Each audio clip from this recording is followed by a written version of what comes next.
Hi, everyone. Thanks for joining today's webinar, The Digital Landscape of Financial Inclusion, Trends, Challenges, and Opportunities.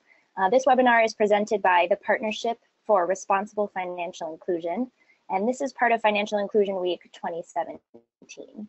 My name is Bridget Doherty, and I'm the project manager of the PRFI. A few housekeeping items. You will be on mute for the duration of the presentation. When we get to the Q&A and discussion, if you raise your hand, we will unmute you, but you can also send your questions through the chat function. We are recording this session for those of you who want to share it or revisit it later. And without further ado, I'd like to just kick it off and introduce our presenters. Neil, if we can go to the next slide. Our presenters are Charlene Brown, Executive Director of the Partnership for Responsible Financial Inclusion, Rosa Wong, Global Director, Digital Financial Services at Opportunity International, and also the PRFI DFS Peer Group Chair. And lastly, we have Pratik Srivastava, Vice President of Digital at Axion's Global Advisory Services, and also a PRFI DFS Peer Group member. So Charlene, I will pass it off to you to start. Thank you, Bridget. Neil, next slide, please. So one of the things that we'd like to do with you this morning is to share some results from a survey that was undertaken this summer on the footprint of the PRFI as it relates to our digital innovations work. But before we do that, I would like to just give you a little bit of background about the Partnership for Responsible Financial Inclusion. So this partnership began its journey in 2011 with CEOs from 8 major international institutions. Today, we actually represent a footprint of 10 major international organizations that are operating as a collective, and we're committed to the responsible delivery of financial services to low-income clients around the world. Our membership includes both the CEOs of our member organizations, as well as 40 senior managers participating in 7 peer groups. Neil, can you move to the next slide, please? Next. Thank you. The 10 organizations in the partnership cover a footprint of just over 260 local partners working with 89 million clients in 87 countries. So a pretty diverse footprint around the world. And as I said, there are 7 peer groups that represent over 40 senior staff members across these institutions. Today, we're talking about the survey that incorporates our work with the Digital Financial Services Peer Group. And so that will be the focus of today's discussion. So now let me give you a little bit about the landscape survey that we undertook earlier this year. Neil, next slide. Next. Thanks. So we undertook this survey for over a period of around 8 weeks, and that began with the development of a quantitative survey, which was then delivered to the peer group members for them to share information on what each of the networks were doing with respect to digital financial services and digital innovations more broadly. We also interviewed each of the peer group members and asked for connections to local partners, and so we were able to interview a few of the local partners to better understand what was happening on the ground. Next slide.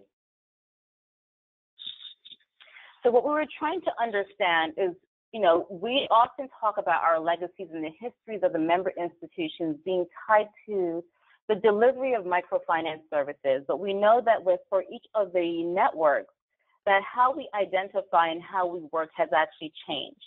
And I don't think we give enough visibility to the innovations that are being undertaken by the members. And so this was a great opportunity for us to look more globally at the partnership and the footprint behind the partnership and what we're doing with respect to digital innovations and digital financial services.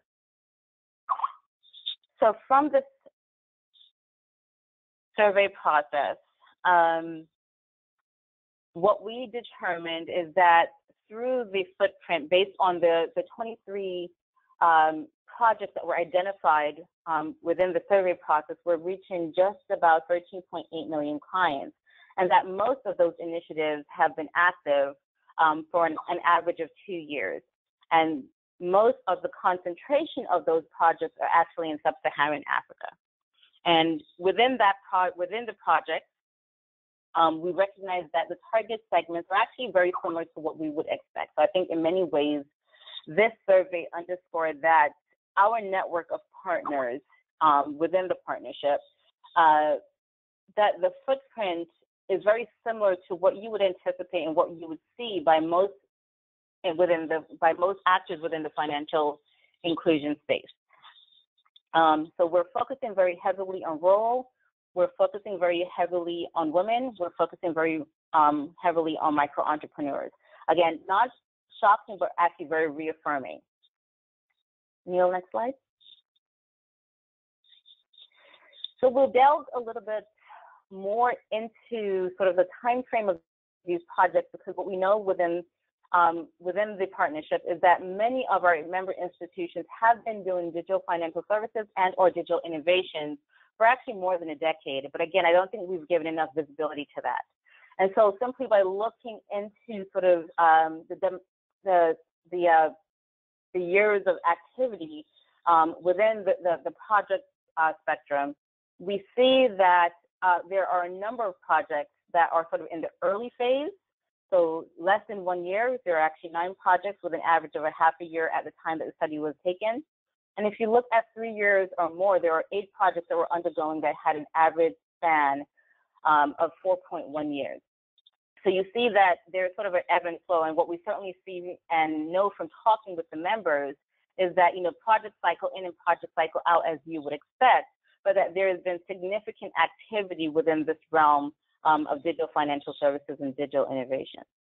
Next slide. We also looked at the channels through which digital, particular financial services were being deployed and the types of products and services that were being offered. And again, I think not surprising, in many cases, the members of the PRFI are working with mobile and they're working with agent. I think that those are sort of the 2 big trends within the space right now. And our data actually shows that we're sort of consistently moving within the industry. Branch and ATM are the next 2, and internet, because of connectivity issues that remain in many of the markets where we work, was the channel that was perhaps least used. When we look at the product types, again, you see savings being dominant. And again, there's been a lot of work around digital savings products on the market, and credit is slowly emerging behind that. Again, very consistent with what we expect in terms of where the industry more broadly is moving. When we look at the types of services that were reflected, the 2 dominant ones, airtime top-up and person-to-person transfers, with bill payments then following, and mobile information, which is simply accessing data around, what is my balance and so forth, that those were sort of the dominant things. And again, consistent with where the industry has been moving over the last decade. So those are the same types of activities that, we see a lot of research on, and we often hear people talk about within the digital financial inclusion space. Next slide. So we asked our partners to identify what were some of the key words that they would use to describe the initiatives that were undertaken. And here you'll see that a few that jumped out very easily were digital financial application, paperless processing, and digital financial literacy. The other column you can also see is also very large, and folks chose to write in other descriptors such as digital money initiatives and other types of initiatives such as automated scoring and machine learning. So there were a few other things that came up in that digital sub-wallets and so forth. So that's what that reflects. So we're trying to figure out how to sort of better process that, because of course from a statistical and a research process, you never really like others to be so large, but it was actually interesting. So we're trying to go back through and perhaps consolidate and clean up a bit of that data. We also found that when we looked across the project, that a number of the partners were engaged with the main M&O actors. And again, not surprising, particularly given that the focus of many of the projects are in sub-Saharan Africa. Companies like MTN and Airtel and Orange stand out. We were also not surprised to see that there was an overlap in terms of other stakeholder engagements. We know that a lot of the funding for digital financial services within the financial inclusion space is supported by the MasterCard Foundation and the Bill and Melinda Gates Foundation. So again, not surprising there. We saw that many of the initiatives that were in market relied on 2 or 3G connectivity, and that very few relied on 4G. And we recognize that, again, because of the context of where many of these projects are, 4G is often difficult, and we know that there are connectivity challenges. When we asked our members about sort of what they saw as innovations that we should focus on for the future with respect to DFS, there was a lot of discussion around better use of data. So using data that we collect from clients to ensure that we can better, that we can improve products that better serve clients and that they have more human-centered design. We also heard a number of the members talk about the use of things like artificial intelligence, and blockchain was also another key word. So those things sort of, again, really coming up. And if you watch, certainly in this space, there are a number of discussions, particularly around the use of blockchain as it relates to bringing more inclusion within the global society. Neil, next slide, please. So at this time, I am going to turn the floor over to Rosa Wang, who is going to begin this section on trends, challenges, and opportunities. Next slide, Neil. Thank you. Next slide, Neil. Yes, thank you. So thanks a lot, Charlene. As Charlene mentioned, among our group members in this partnership, everyone is moving at a very rapid pace on this journey in terms of converting from sort of manual services towards digital services. And it's quite interesting. It reminded me of a quote that I'm going to give a paraphrased version of from a science fiction writer who said, "The future is already here. It's just differentially distributed." And by that, I mean that all of the group members are using very clever ways to harness specific technologies, but deploying them differentially, depending on the cultural context, depending on the broader economic context, and depending on the degree of development that's being done by other actors in the field that are not sort of within our network. So other than microfinance, what other actors are there? And so in that complexity of the landscape that we're looking at, we thought that what might be useful is to, instead of trying to continue to talk about in a very generic sense the broad thrust, but to go deeply in terms of 3 trends that we've heard described among our peer group in terms of trends that are affecting almost all of the partnership group members. And these specific 3 trends are the use of digital tools to interact with clients.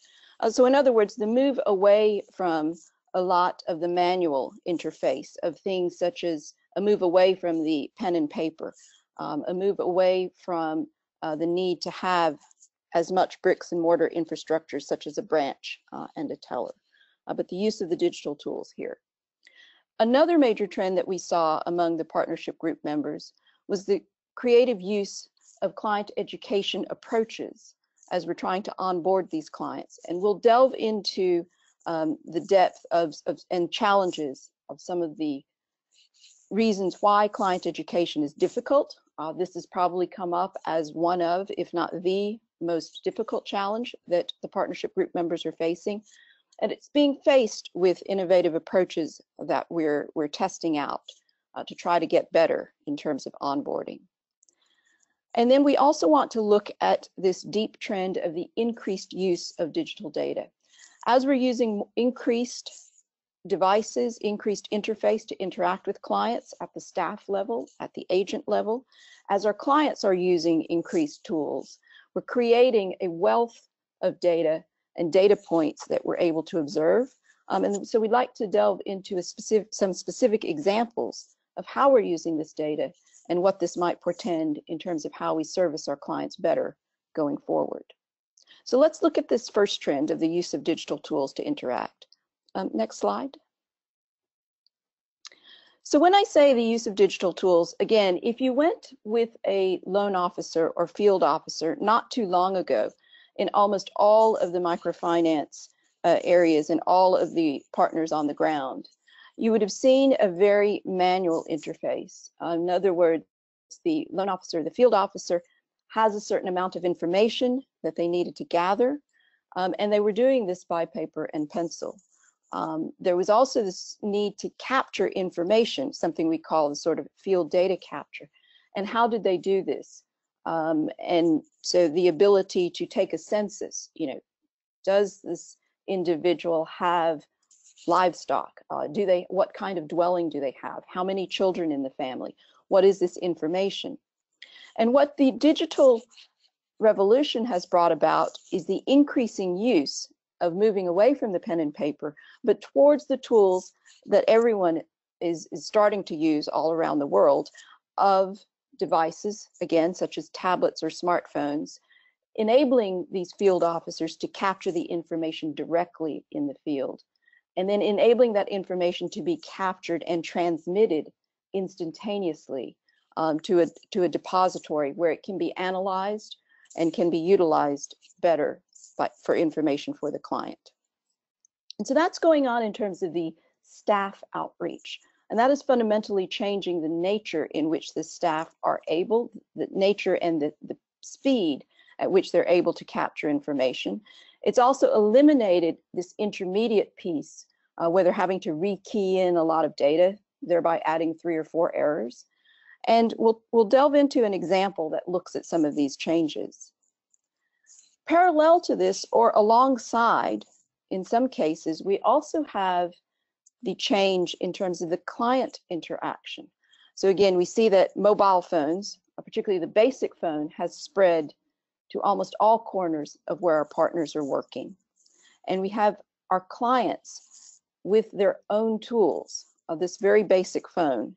And we're able to use, and the 2 protocols that have been the most common are the SMS, we're calling it SMS banking, or the USSD protocol, which is very much tailored towards this very basic phone, or or what we sometimes call the dumb phone. To give some context, this is the simple 9-digit keypad and very simple screen. And what we've seen is this has attracted the clients and has allowed a much, much more rapid opening of accounts and delivery of service. And so maybe if I'll turn to my colleague Pratik, so he can delve more deeply in terms of an example of these uses of digital tools. Absolutely. Thank you, Rosa. Neil, could we move to the next slide, please? Thank you. So building on the comment that Rosa just shared, I just want to share one example where we are at Axion, just getting rolling something interesting out in Nigeria, using these tools and devices, SMS and USSD, to acquire customers. So a quick summary of that project is that we at the Axion Nigeria Microfinance Bank actually has a contract in place now with MTN, where the contract states that around a specific branch of the microfinance institution, there's a geographic location, 2-kilometer radius, within which we would like to get, for example, 100,000 phone numbers. We don't get the phone numbers. We actually ask them to broadcast a message to those 100,000 numbers. The message actually is a call to action to open a savings account, where if they save, for example, for 3 to 6 months, then they have an option of getting a loan to the same amount saved in the 7th month or the 4th month, for example. We're not talking about the product structure itself, but that's a high-level summary of the product structure. So SMS is broadcasted, and that information is received by these 100,000 in that geofenced area, and that call to action actually says, respond to or dial this USSD code, which is *143# something or the other. I mean, I'm not going into the details, but for example, that then prompts with the menu, which asks them for name, address, phone number. The reason why you have to ask for the phone number is because they have to confirm it, and then somebody gets in touch. So that information is then uploaded as a file onto the servers, which is then sent across to our core banking system. If the core banking system goes through that specific data entry, looks for matches and so on and so forth, it then creates what's called a tier 1 account. That message is sent back to the customer, who can then go to an agent or a branch and provide further KYC if they want to go to tier 2 or tier 3 account, regulations permitting. Nigeria have 3-tiered KYC, and they can hand over cash as the initial deposit. And when the cash is deposited, it gets credited into the account. So the benefit of this is the acquisition process is actually pretty simple and powerful. The benefit of this is, of course, for the client, it's very light touch interaction. For the bank, it is actually increased account opening, cutting down acquisition costs, therefore increasing the liability side, and making it very efficient. Of course, challenges abound. That, do you trust an SMS that says, please give me your phone number, name, and address, and I'll open an account for you? Massive thing, alluding to this client education problem that Rosa was talking about. But it's an experiment, and that's an important step forward in leveraging this type of technology. And Neil, if you could go to the next slide, please. So I just walked through the it's a build, so maybe you can just quickly run through that. I've explained it in summary. The actual process over here, from the bank point of view, has required a cultural shift within the bank to now not have a loan officer go and meet these clients. So that's been a fairly interesting internal challenge as well, which we're addressing. But the concept is very simple, and it's very powerful, and it's rather well accepted as a way forward into the future. And there's an approach to also leverage the smartphone kind of world, because many more smartphones are actually coming down and in price and are more available, increasingly available, if you like. So that sort of is a quick summary of a method by which we can onboard clients using simple technologies, let's call them that. But the technology is the easy part. If you move to the next slide, Neil, is actually to do with education, if you like. And this slide summarizes the challenges that we're facing across many of our peer group members, but also, in our day-to-day existence as running the digital pieces across the Axion world, is fundamentally the trust factor. Why should I use a service? How does it benefit my world? If we can answer these two questions, then we all know this, that we'll adopt a service.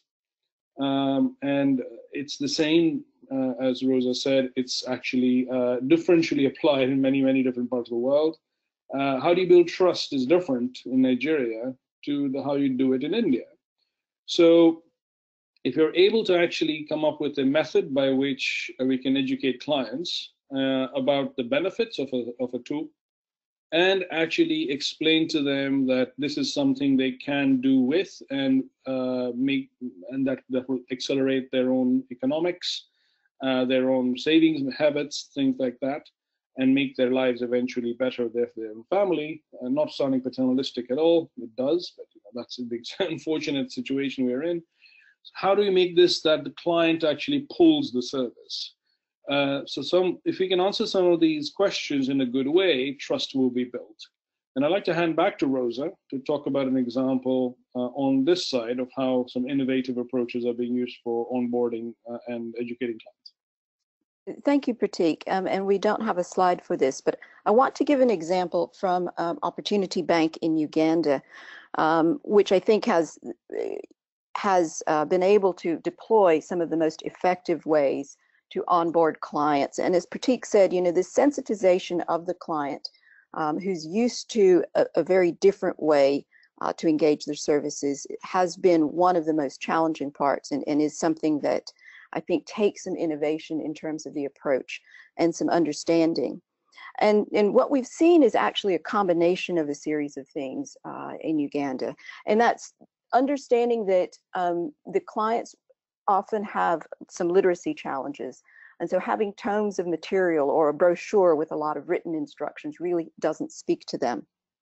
And so our group in Uganda has developed some very rich flip charts, which has sort of a pictorial explanation in terms of walking through the phone menu. How would you navigate some of these USSD menus? What does that look like?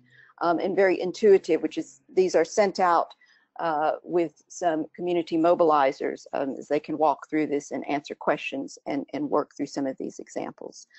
And then leveraging further in terms of the literacy issues and then the multimedia, they've also created a very interesting soap opera, which is a series very similar to sort of a telenovela style, where actors demonstrate, and instead of a soap opera over some dramatic things like a divorce or other things, this is about how to make a budget or how to grow your business.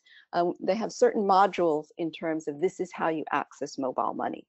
And in a very fun fashion, we'll go through the benefits and also walk through a transaction that's demonstrated in a dramatic style, which is quite memorable. And then we've deployed these soap operas because, of course, the clients will mostly not have access to some televised service. We'll deploy these in terms of DVD players, again, as part of the group training or other group gathering activities. And these are combined with techniques that seem to work better. So peer learning has been a very effective way. So instead of having a staff member demonstrate the use of the phone and walking through some of these, we found better traction in terms of having another member of the client group demonstrating this. And so our clients, instead of saying, well, yes, the staff person is doing that, but he's educated, he has a degree, how can I take up this service? It's much more effective when a member of their own peer group, another client, demonstrates this. And so we're rolling out additional peer group members. And I think the whole answer, though, in terms of client education really is about finding things that speak to the clients and speak to the questions and the hesitations that they have. And that, I think, is a really critical part. And what we're seeing is that as more and more clients become onboarded, that has a viral effect in terms of greater usage. So people very much say, oh, this works, or they are very good in terms of helping each other, helping their neighbor, helping their other group member. And that has a viral approach in terms of growing. And what we're finding with this viral approach, and as you have increasing onboarding and usage by the clients, is that it has a very attractive result. And so if we go to the next slide, we'll see that this means that each time there is an interaction with the service, data points are collected. And this use of digital data is really helping to take information and build an electronic footprint. And this creates a history, such as a credit history. And this is very powerful because our clients across all of these networks are not existing in areas where credit bureaus have proliferated. And they're creating what's known as an alternative history. And this also allows for the use of the capture of business tools, so we can track business inputs and have all of the information that links a supply chain. And so you have both sides, from the client side, also from the business side, creating very exciting pools of data, alternative histories, much greater texture of information about the supply chain. And that brings in this element that we're hearing a lot about in terms of big data, in terms of data science and data science approaches, things like machine intelligence. But we can start to analyze these pools of data by using the sophistication that we know. I'm sure all of us on this call probably have a number of friends who are mathematicians or studied and did very well in math. And so we're applying data science techniques to be able to analyze and leverage the data. And maybe I'll turn over back to Pratik so he can give us an example here. Yeah, absolutely. Thank you for that, Rosa. Neil, could you move to the next slide, please? So this is another project that we actually implementing right now, this time in India. where we actually are trying to systematize the clusters, cluster-based supply chain. What does that mean? There's certain micro clusters that exist that produce small goods, such as ladies' footwear, handmade shoes, things like that, but also scientific instruments which are low cost, so plastic microscope at a village school that could be used there. Sports goods such as it's India, so cricket bats a big thing. The balls for cricket, the wickets, but also things like footballs, things like hockey sticks, etc. Jute bags, leather bags, so on and so forth. So typically you have like the famous Mittelstand in kind of concept in Germany, and the cluster-based economics across anywhere in the world. You have let's say a output producing area. Let's say jute bags in Western India are quite common, and also in other parts of the country. So you have clusters of people who, for example, together produce the end result, which is what you buy. So I'll talk about Rajasthan, for example, where they produce leather footwear. So you have some suppliers that produce that actually get the leather tanned or cleaned, tanned, and dyed in the right sort of color, and other inputs that are then passed to a cluster of micro manufacturers who actually take the inputs. Step one is take that leather, cut it into shape, and that's what they do. They make the tops of the shoes. That's passed to the next step in the MSME value chain, the micro manufacturing value chain, that then goes into the next step of putting the shoe, the top of the shoe, with a sole, which is manufactured by somebody else, and so on and so forth. And then the shoe is produced, voila, and then you have that are sent to the buyers. So some other micro enterprise within that cluster is the group buyer, or collectively sends things in the back of their little truck, brings them to the market, and okay, for the first 30 shoes are for person one, manufacturer one, first, and the next 50 are from manufacturer two. They go and distribute it across different retail shops, and then people buy. So that's an example of a cluster-based supply chain, which is at the micro manufacturer level. Neil, if you go to the next slide, please. So what we're doing is to actually break down the supply chain, this cluster level, into value chain components of each one of these micro enterprises. And typical value chain analysis at the micro business level, simplified, is you have inputs, you then have some operations, then you have the outputs, and then you have some procurement, some sales, and support for within that micro manufacturer. So you might have only 3 people running the show, and some what's called piece-based, as you make 50 pieces, 50 shoe tops, I'll pay you 1,000 rupees or something like that, employment. So you have a day rate based or piece-based employment in this sort of economy.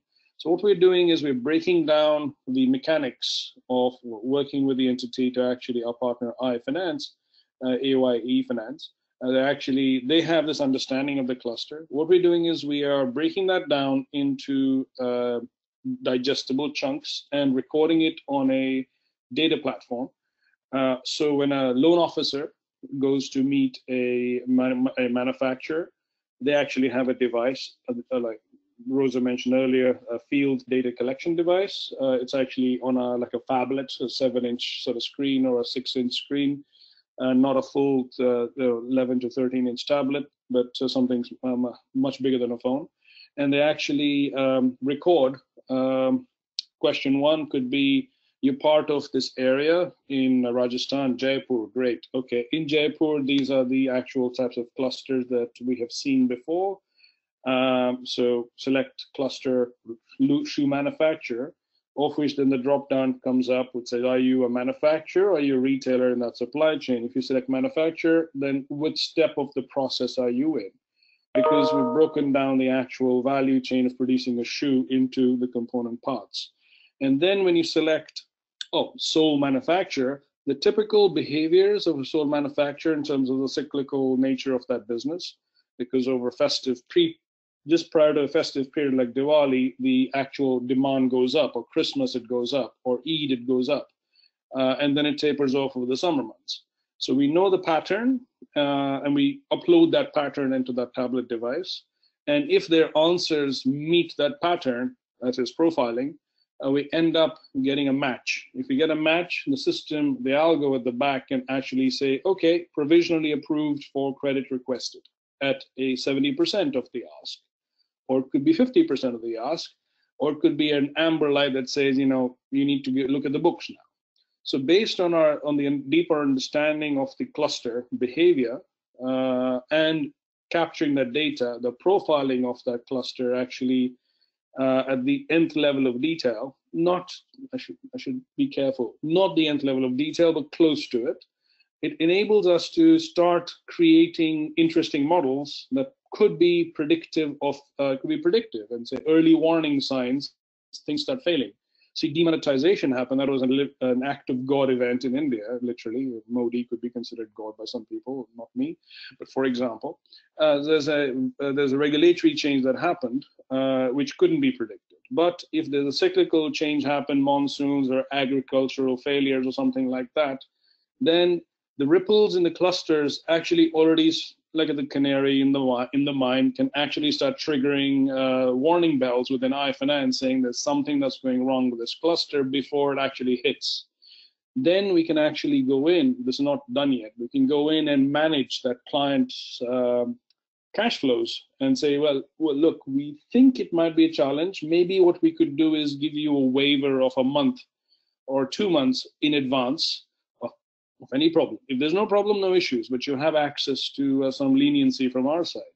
So it becomes an interesting conversation, but that's the vision of this design, that if we are able to map out the cluster, we can actually start doing early warning kind of metrics at the industry level, excluding the act of God kind of scenarios. So here's another example of how data can be leveraged in a slightly interesting way compared to the typical predictive algorithms to do credit scoring. This has bits in it of that, but this is much bigger.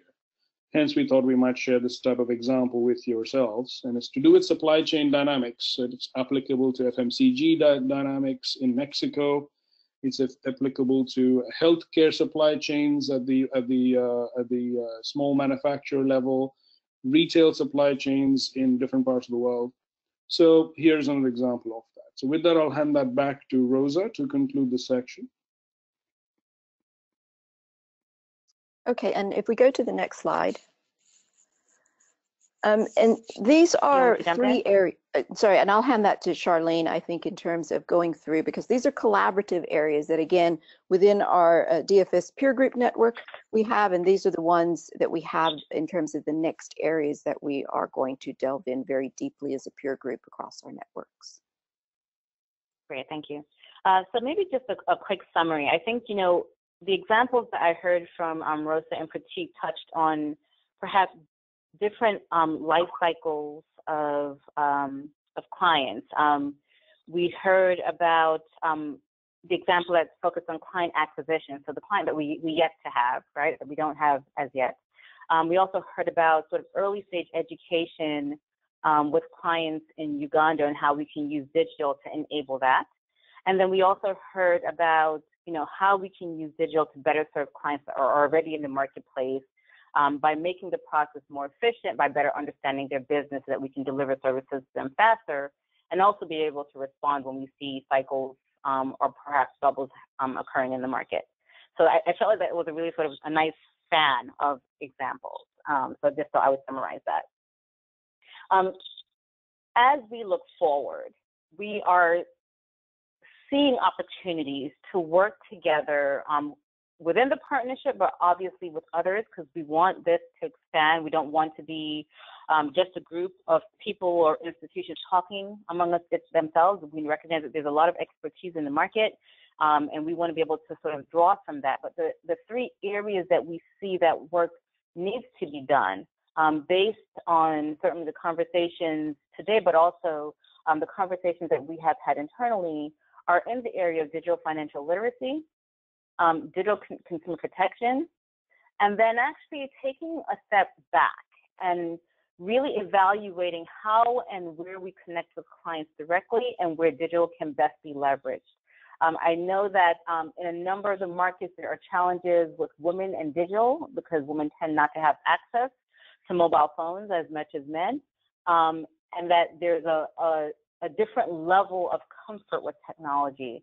And so I think we're trying to examine, what is appropriate for clients and ensure that, as the literacy example that Rosa mentioned points to, we meet clients where they are and ensure that we can get them comfortable and make sure that they feel safe with the technologies that we're bringing, and that we obviously don't bring in greater risk.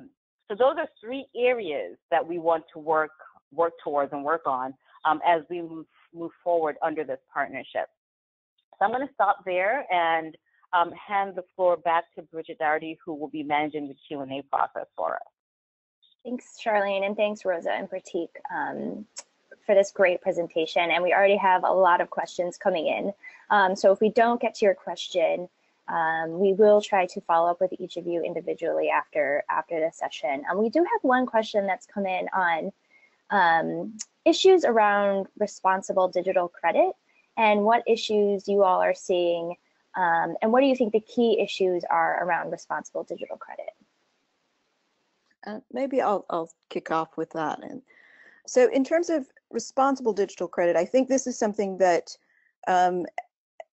within the industry and within our peer group, we recognize that the problems underneath are probably even greater than is being reported in the media and sort of the popular press, and deliberately so, because I think there's a big effort to work with the providers and to work with the regulators to have a framework that is much better in terms of this. And so the over-indebtedness issue is quite serious, particularly in places like East Africa, where it started to proliferate. I think one of the core responses, or the framework within which to think of the right response, I do think stays with the client protection principles. So things like the SMART campaign, I think things like that, and the core principles that they have there in terms of transparency, in terms of suitability of services, I think finding a way to apply those in the context of digital things, and I think that's what's important. I'll leave if there are additional things that my colleagues wish to chime in with. All right. Yeah, go ahead, Pratik.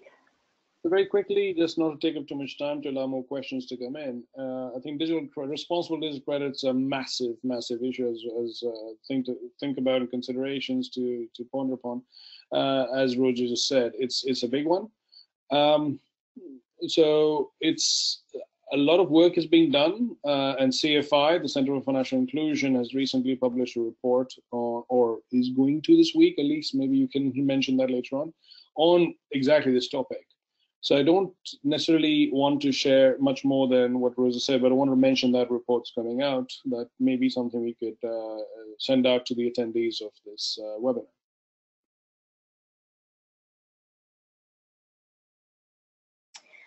I'll follow up with Elise, Pratik, after this to see if that's something that we can share with the attendees. But I would like to call on Amit Groom, who has a question, and we'll go ahead and unmute you, Amit, to ask your question.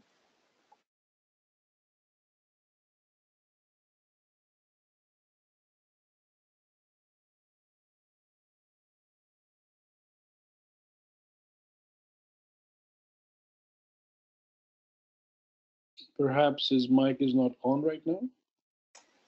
Okay. All right, let's go to the next question. It doesn't look like we'll be able to connect with him. I believe John Owens had a question. And John, if you're willing to allow us to unmute you, please let us know. John, can we unmute you? If you can, please chat me. But let's see here. If not, I'll just go ahead and ask his question for him. But it was around the supply chain finance example, Pratik. and what kind of portfolio quality you're seeing, if you're seeing it yet, in terms of the stage of delivering on that project, and if you were looking at all at what Ant Financial was doing in the supply chain space. So there's three questions there. So kind of portfolio quality and where's the project, I guess, in progress, Yes. and financial. So we have not looked at Ant Financial because typically, I mean, we did look at it in general, but the I model itself is pretty robust and mostly supply chain dynamics are pretty unique in many countries to that country. So a supply chain platform called Tienda Pago in Mexico is now in Peru as well. We looked at them because they're slightly similar sized, if you like, as iFinance as well. The likes of Ant is a different ballgame completely. So it did not seem like a peer to look at and explore. But happy to maybe get an email, John. We're connected anyway from you if you shed some light upon what specific thing you might think of interest. In terms of portfolio quality, now the portfolio quality of iFinance is entirely built on cluster basis credit, supply chain risk credit. So the whole thing is 99% of the business is based on that. And portfolio quality is, one would say, reasonably high, and it's actually an NBFC. There's 3% to 4% the kind of numbers that we have, typical of microfinance sort of things we see in terms of bad provision, bad debt, and things like that. So it's very similar. In terms of the project, we hope to squeeze that 3% down to half. How long will it take to systematize all of this? It's going to take 18 months at least. We've embarked upon it actually 6 months ago, and a month ago switched on the first pieces of it. And we're rolling out a mobile app toward the end of this year and a data platform to support it and capture this stuff actually in the first quarter next year. So from that point, March onwards for a year and a bit, we'll actually see how it goes. But the entire business is predicated on the same design. So all we're doing is automating or digitizing their knowledge and actually doing that. That's what we're doing. So one would hope to see that it's similar to and better than the existing provisions they have in the medium to long term. Hopefully that makes sense. Thank you, Prateek. I just want to remind the participants to, please do send in your questions. And if you are finding the similar trends and challenges and opportunities as they were presented, to please also share those comments with us as well in the chat. I do want to ask another question, and it's related to the theme of CFI Financial Inclusion Week, which is new products, new partnerships, new potential. We know that there are a lot of stakeholders involved and partners involved when rolling out digital solutions. What is one thing that you would share with the group on, how to successfully engage when you are working with partners to deliver these types of projects? So I'll also start there. The partnership thing is really interesting because digital is a space which really is about leveraging and building and co-developing an ecosystem. So there's no one player who can really take on, the infrastructure, the community building issues, the outreach issues together, and it becomes much stronger as an ecosystem. It really does have sort of these economics of externality. In terms of engaging within the partnership and how to have successful both bilateral and multilateral partnerships, I think is really trying to understand from each partner's point of view, what do they see as their ecological niche, and how can actions that you have and the resources and the different assets that you have, how would that play a role in terms of making the ecosystem bigger and richer and more developed? And I think it's really, for us within the work we're doing on the ground, caused a re-examination in terms of what is it that we have that's an asset? What is it that we have that are sort of ongoing costs? And how do we take advantage and leverage some of these assets? And how could we use partners to take some of those costs down?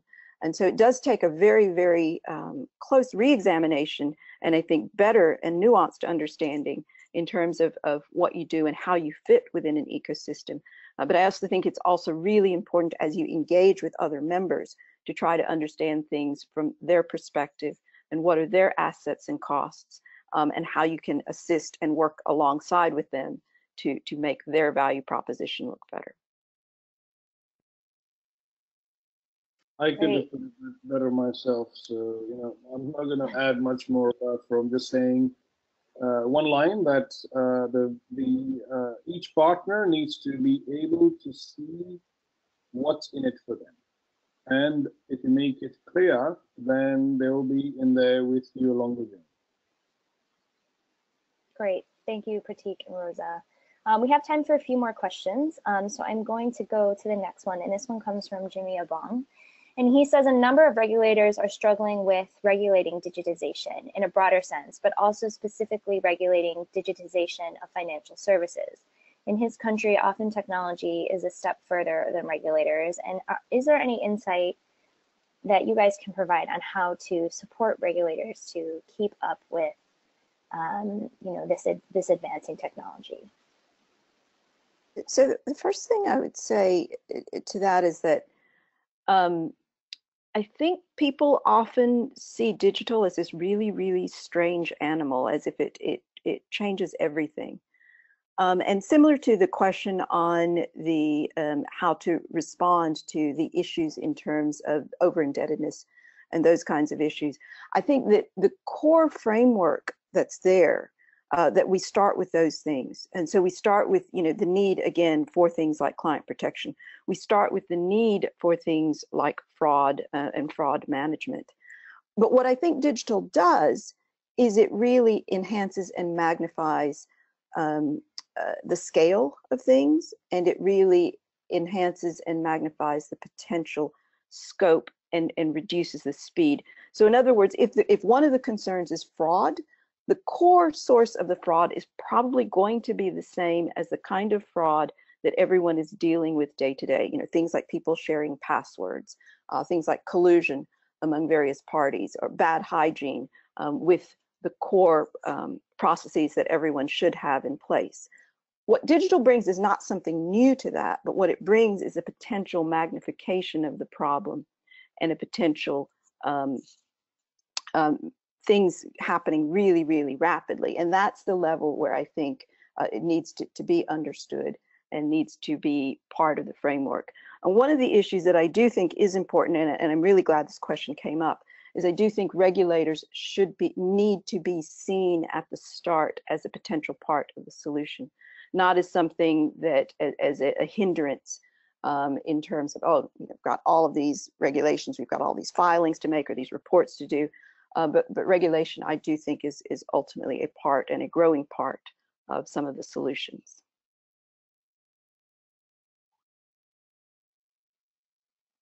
Great, thank you, Rosa. I'll do one more question, and then we'll go to the sort of wrap-up slide. Well, maybe we have time for two more, but what are the major cost heads that become efficient once the system gets digitized? So I can pick this one up if you like. It depends on what you're digitizing. It's the first place to start. Very simply put. So if you're putting a mobile money, electronic payments, repayments using mobile money, or remote repayments using mobile money partnership, or you have your own mobile money platform, then it's a very different set of cost heads. In terms of working with agents, it's a very different set of cost heads. If you're using data, there's a very different set of cost heads. So I think the way we look at it, and I think increasingly the partners as well in the partnership look at it, is if there is some way of expanding access to financial services, an OPEX light model. I'll repeat that. If there is some way of expanding access to financial services using an OPEX light model, that's welcome. And this typically is linked to field staff, efficiency of field staff.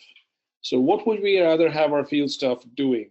collecting regular repayments from people who normally make a good payment anyway, absolutely, for relationship purposes. But if it takes them travel time of 3 hours or 2 hours on average a day, therefore they can only see 4 clients because it takes an hour per client. Is there something we can do to rather than have them go every month, they go every other month? So that still maintains a relationship. Can we set up a conversation using phone calls rather than physical visits, and then point that client to an agent or use a electronic payment kind of mechanism? Then what we're doing is increasing the efficiency of that single headcount and going up to increasing caseload and things like that. So that's an important consideration. And finally, if there is, going back to the point of expansion on an OPEX-light model, by growing a 200,000 client or 500,000 client MFI or a FSP, let's call it that, financial services provider, to a 5 million or 2 million sort of customer base, we cannot have 10 times or 100 times the staff anymore. There needs to be a different way of reaching those numbers of clients. So the cost heads would typically be the staff that we need to see, not removing them, but making them more efficient. Another big area is the efficiency of the branch. Do you really need to build branches? So that's the CapEx reduction and the ancillary costs that go with running a branch as well. Again, the business case stacks up on a saving side much faster than a revenue generation side of many of these. I think I'll end on that because we're close to time, actually on time. Thank you. Thank you, Pratik. We've had a lot of great questions, so we will try to follow up with each of you after the session, as well as share some of the documents and presentation that we shared with you today. So Neil, if you can go to the next slide. I just want to provide our contact information on Twitter and our website. And if you're interested in joining a meeting of this group, please email me at bdoherty@axion.org. So thank you everyone for joining us. And we will be in touch with the follow-up materials and the recording of this session. Thank you, Rosa. Thank you, Pratik. Thank you, Charlene. And thank you to Neil and Elise at the CFI office. Thank you very much. Thank you. Thank you. Bye-bye, everyone. Bye-bye.